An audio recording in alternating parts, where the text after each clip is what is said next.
Welcome back. Steve Price with you, filling in for Andrew Bolt. Well, we woke this morning, all of us interested in the sport of golf, and we couldn't believe what we're hearing. The civil war that broke out 2 years ago between the PGA Tour and, of course, the Saudi-backed Live Golf circuit was apparently all over. Now, I'm sure many of you will have seen the scenes that we saw unfold in Adelaide this year, which was probably the most exciting golf tournament we've ever seen in this country. Joining me at the desk to talk about exactly what unfolded in the last 24 hours is former pro golfer Mark Allen, who joins me now. You believe that when you heard that this morning? No, I fell out of the bed. I actually could not believe what was going on, and for a number of reasons. You know, the feud between the PGA Tour players versus the Live players, just the back and forth was enormous. And I just felt like Jay Monahan, head of the PGA, he said a couple of years ago, as long as I'm the CEO of the PGA, Live players will never, ever be able to come back and play. So how do you broker a deal to fix it then? I mean, who within either Live or the PGA was determined to bring this back together, do you reckon? Well, the governor of the investment trust, or the money... The Saudi money man. That is the man. He's made a phone call to Jay Monahan. He made the phone call, and I've heard them speak about it today. He said, listen, with an open heart and in good faith, let's catch up and let's talk about how we can move forward together. And in that spirit, Jay Monahan turned up and it was done. Well, the problem for Jay Monahan, though, is he's got a bunch of golfers, reasonably well known, Rory McIlroy, Tiger Woods, who all said no to the Saudi money, said that they didn't want to go there because of the Saudi human rights record.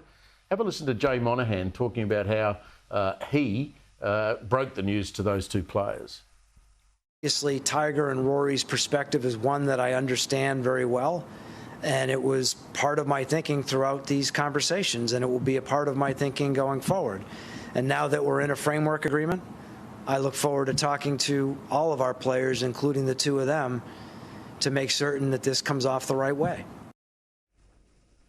Unbelievable. I mean, so what do you say to people like Matsuyama, who turned down, what, $500 million to go there?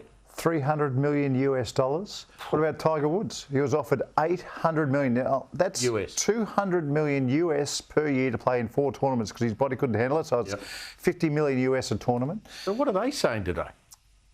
I'm only speculating. But there are rivers of gold as far as the money is concerned, so much that we probably can't comprehend it.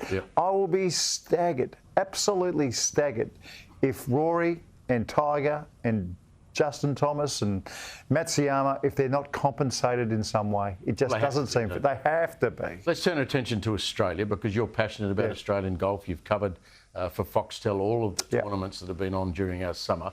Live was amazing. I mean, I couldn't get there because I couldn't get a ticket. It was incredible. But it was incredible, those scenes at that hole where they were throwing beer on everyone. The South Australian Premier, Malinauskas, did a great job securing that. He today said, let's have a listen, that he thinks he can hang on to it. The reconciliation of world golf, because it has been a pretty bitter dispute, that reconciliation can only mean a good thing for the Live format, which is going to continue into the future. And what that means for Adelaide is potentially yet more players of that elite standing playing on our shore. Well, that was the SA Premier. I'm a South Australian. I hope they keep it, but is he whistling? I reckon he might keep it. I reckon he might. So what happens next year? This is interesting. To combat Live, the PGA Tour had plans on the table that only the top 70 at the FedEx Cup would be available for the FedEx Cup tournaments, and that top 70 players would get 3 tournaments called the International Series of Events, where the money would be enormous, no cut, and that's kind of like a bonus. I can see that going from 3 tournaments to 12. And there might be right around the world where the top 70 players are rewarded with the big money events. So you're hoping that Australia will be part of a world tour? Yep, I am. And look, again, it's speculation, but to buy in to the PGA Tour and the European Tour, that won't come cheap. Cameron Smith, for example, he was convinced to go to Live because he was going to own one of the franchises. What happens to the franchise system? I've got no idea what happens to the franchises. I've got no idea how significant the team play will be, because the team play is part of it. But again, speculation. I'd be staggered if the Saudi money isn't $2 or $3 billion per year.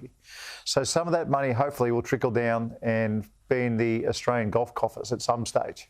So the other big sports story, of course, of the day, and I can't let you go without asking you about this. Ange Postecoglou, good Melbourne boy, has gone round the world as an incredible sporting success. Japan, then Scotland. He's now going to get a job at Tottenham Hotspur.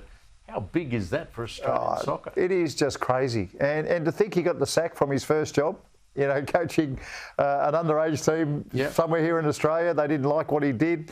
And then he got the Brisbane Roar job. They went on the win and he's become a legend. And what he did at Celtic was he united everybody, the fans, the management, the players.